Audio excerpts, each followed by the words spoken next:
Hi hello run. আজকে যেটা দেখবো যে আমাদের ফেসবুক পাসওয়ার্ড কি করে হ্যাক হয় বা ফেসবুক ইউজার নেমটা হ্যাকাররা কি করে জানতে পারে। তো সেটা প্রসেস হচ্ছে ফিশিং। ফিশিং অ্যাটাক বলা হয়। তো ওটা কি হয়, ইন্টারেস্টিং কোনো একটা জিনিস দেখানো হয়, সেটা যখনই আমরা ওই লিঙ্কটাকে ওপেন করি তখন কি হয়, তখন দেখাবে যে তুমি এটাকে কন্টিনিউ করতে চাও বা সেশন আউট, সেখানে লগ ইন করো বা লগ ইন করার পরে তোমরা সেই জিনিসগুলো অ্যাক্সেস পাবে। মানে ব্যাপারটা হচ্ছে, ধরো তোমরা একটা গেম খেলছো, সেটা পাবজি হতে পারে, সেটা ফ্রি ফায়ার হতে পারে, বা আদার্স যে কোনো গেম হতে পারে। তো সেখানে অনেক সময় বলা হয় তুমি যদি এইটা দিয়ে লগ ইন করো তাহলে তুমি এতগুলো জেম পাবে বা এই স্যুটটা পাবে বা এই বন্দুকটা পাবে।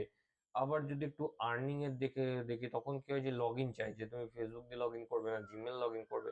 তখন আমরা কি করি, সেই লগ ইন গুলো করি, তারপরে আমরা সেই জিনিসগুলোর অ্যাক্সেস গুলো পাই। তো লগ ইনের যে পাসওয়ার্ডটা, সেই পাসওয়ার্ডটা কোথায় আছে সেটা কিন্তু আমরা দেখি না। তো ওই প্রসেসটাই দেখবো, যে আমাদের জিমেল বা ফেসবুক কি করে হ্যাক হচ্ছে সেই প্রসেসগুলোর মাধ্যমে। তো সেটা কি করে, এখানে আমাদের দুটো মেশিন রয়েছে, সরি, একটা মেশিন রয়েছে যেটা হচ্ছে parrot as a attacker, and আর একটা যেটা দেখতে পাচ্ছ সাইডে, এটা হচ্ছে আমার ফোন বা ভিকটিম। তো এবার কি হয়, দেখো আমরা যদিও বা অ্যান্ড্রয়েড অ্যাপ্লিকেশনগুলোকে ইউজ করি, কিন্তু এইসব ক্ষেত্রে সেগুলো কিন্তু ব্রাউজারেই ওপেন হয়, আর ব্রাউজারটাকে অনেকটা ওই অ্যান্ড্রয়েড অ্যাপ্লিকেশনের মতোই শো করায়, আমাদের ম্যানুপুলেট করায়। তো কিরকম ভাবে কাজ হয়, আহ, সেটা লিনাক্সে প্রচুর টুল রয়েছে, সেট টুল রয়েছে, বিফ এক্সএসএস রয়েছে, বিভিন্ন ধরনের টুল রয়েছে। তার মধ্যে একটা টুল যেটা রয়েছে, beef tool, sudo beef XSS. Sorry, স্পেলিংটা মিস্টেক করেছি আমি।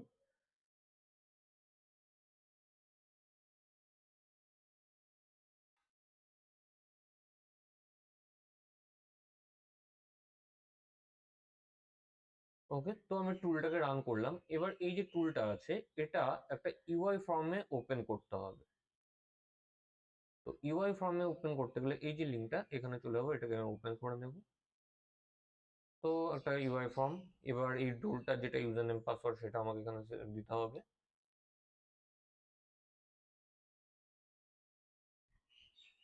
তো টুলটাতে লগ ইন হয়ে গেল। তো এখানে দুটো জিনিস দেখাচ্ছে, একটা হচ্ছে, আচ্ছা আমার,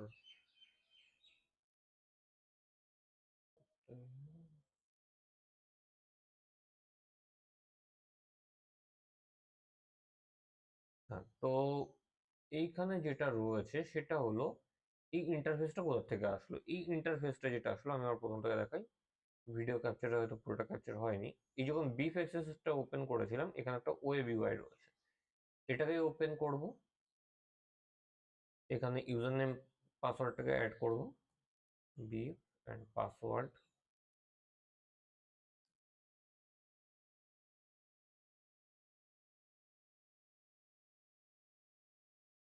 তো ইন্টারফেসটা দেখতে পাচ্ছি, এখানে দুটো জিনিস রয়েছে, অফলাইন অ্যান্ড অনলাইন। এবার চলে যাব এই টার্মিনালে। এখানে দেখো একটা জিনিস লেখা রয়েছে, হুক। এই যে স্ক্রিপ্ট, এই স্ক্রিপ্টটা আমার দরকার। তো আমি স্ক্রিপ্টটাকে কপি করব। এবার চলে যাব, আমরা একটা ডেমো পেজ ক্রিয়েট করব।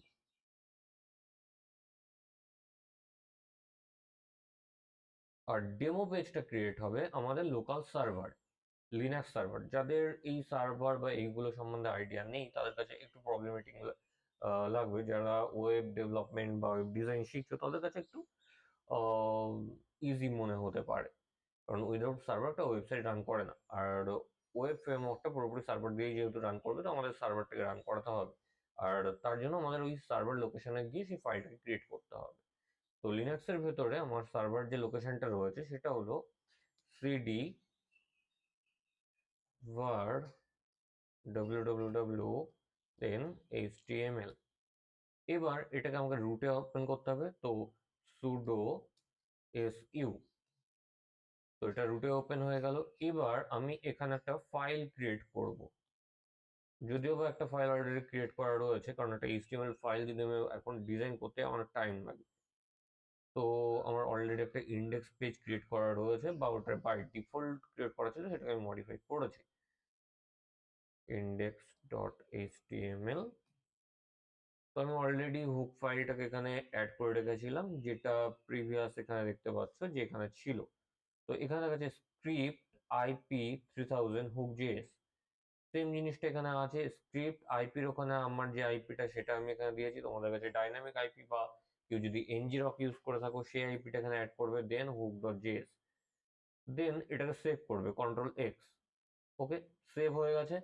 এবার চলে যাব আমাদের ভিকটিমের কাছে। ভিকটিমকে এটা আমরা বাই হোয়াটসঅ্যাপ, বাই এসএমএস, যে কোনো ভাবে আমরা সেন্ড করতে পারি। এবার ইউআরএলটা যখনই ওপেন করবে ভিকটিম, ধরো ভিকটিম ওপেন করছে যে 192, আমার ফাইল নাম ছিল ইন্ডেক্স, তোমরা অন্য কোনো নামও অ্যাড করতে পারো, index.html। যখনই ওপেন করছি এরকম একটা পেজ ওপেন হয়ে যাচ্ছে। এবার এই পেজটা তোমরা কাস্টমাইজ করতে পারো, একটা গেমিং পেজে কনভার্ট করতে পারো, একটা ব্লগ পেজে কনভার্ট করতে পারো, যে কোনো পেজ। এবার যখনই ভিকটিম এটাকে ওপেন করলো, ভিকটিমের আইপি এখানে চলে এসেছে। আচ্ছা, ভিকটিম হচ্ছে অ্যাপেল ইউজার। তো অনেকেই যেটা বলে থাকো যে অ্যাপেলের ভিতরে কোনো কিছু হ্যাক হয় না, ভিকটিম হচ্ছে অ্যাপেল ইউজার। আমি যদি এই আইপিটিতে ক্লিক করি, এখানে অল ডিটেলস দেখাচ্ছে যে সে অ্যাপেলের কোন ভার্সনটাকে ইউজ করছে, কি আছে না আছে, কোন লোকেশনের ব্রাউজার কুকিজ কি আছে, সবকিছু। এবার চলে যাবো কমান্ডস, দেন চলে যাবো সোশ্যাল ইঞ্জিনিয়ারিং। এবার চলে যাবো প্রিটি থিপ। তো এখানে দেখো একটা অপশন রয়েছে ফেসবুক। এবার এটা যদি কোনো গেমিং পেজ হয়ে থাকে বা কোনো ইন্টারেস্টিং মানি, মানে টাকা ইনকাম করতে পারবে সেরকম কোনো কিছু, তো আমি ওখানে কি করবো, এক্সিকিউট করব। এক্সিকিউট করার সাথে সাথে দেখো ভিকটিমের কাছে একটা পপ আপ বক্স আছে। এখানে পপ আপ বক্সে কি রয়েছে, একটা ফেসবুক সেশন আউট টাইম। তো ও কি করছে যে এখানে সাপোজ সে তার ইউজার নেম পাসওয়ার্ডটাকে অ্যাড করছে, যে আমার এখানে যদি আমি এটাকে অ্যাড করে দিই তাহলে আমি কন্টিনিউ করতে পারবো।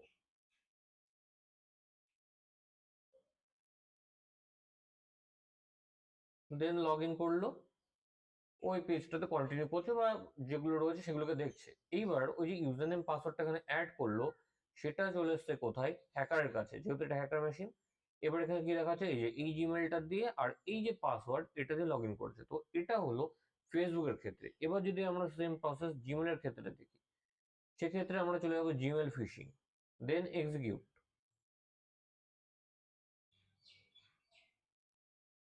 তো এখানে দেখো এটা দেখাচ্ছে জিমেল টাইপ, তো এটা অনেকটা জুম হয়ে গেছে স্ক্রিনটা। জিমেল টাইপ দেখাচ্ছে, এখানে জিমেলের ইউজার নেম পাসওয়ার্ড সেম। সে যদি এখানে জিমেলের ইউজার নেম পাসওয়ার্ডটাকে অ্যাড করে, suppose Rohit at gmail.com and password, then sign in, same as করলো। তো এখানে একটা লগ ইন পেজ চলে আসলো। তো ব্যাপারটা হচ্ছে এরকম ভাবেই কাজ করছে এগুলো। এবার ওই যে জিমেল লগ ইন করেছিল সেই ইউজার নেম পাসওয়ার্ডটা কিন্তু এখানে চলে এসছে। তো আশা করি সবাই বুঝতে পেরেছে যে জিমেল আর ফেসবুক কি করে হ্যাক হচ্ছে, এই প্রসেসেই এই কাজগুলো হচ্ছে। আদারওয়াইজ কিন্তু কেউ অ্যাক্সেস নিতে পারছে না, মানে আমাদেরকে বোকা বানানো হচ্ছে, তারপরে সেই অ্যাক্সেস গুলো নিচ্ছে। আর হোয়াটসঅ্যাপ যেটা আগে কোয়াইট পসিবল ছিল, এখন অনেকটা ইম্পসিবল হয়ে গেছে, কারণ সেগুলোকে ক্যাপচার করা আর ওর এনক্রিপশন গুলো অনেক প্রবলেমেটিক্স হয়ে গেছে বেক করা। তো হোয়াটসঅ্যাপটা এই মুহূর্তে হচ্ছে না। অনেকে বলতে পারে যে না হোয়াটসঅ্যাপ হ্যাক করে দিয়েছে, সেগুলো অলরেডি ফেক।